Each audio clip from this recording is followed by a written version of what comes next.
بسم اللہ الرحمن الرحیم۔ السلام علیکم۔ تمام دوست مہربانی فرما کر چینل کو سبسکرائب کر دیں۔ دوستو آپ ہی کے لیے اچھی ویڈیوز بنانے کی کوشش کرتا ہوں، شکریہ۔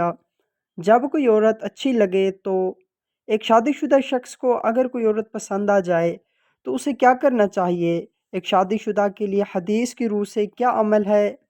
آئیے نبی کریم صلی اللہ علیہ وآلہ وسلم کی حدیث مبارکہ سے روشنی حاصل کرتے ہیں۔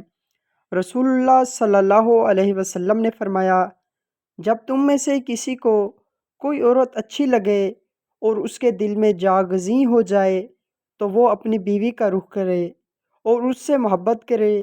بلا شبہ یہ عمل اس کیفیت کو دور کر دے گا جو اس کے دل میں پیدا ہوئی ہے۔ اللہ پاک ہم سب کو قرآن اور سنت کے مطابق زندگی گزارنے کی توفیق عطا فرمائے، آمین۔ اپنا بہت خیال رکھیے گا، دعاؤں میں یاد رکھیے گا۔ والسلام۔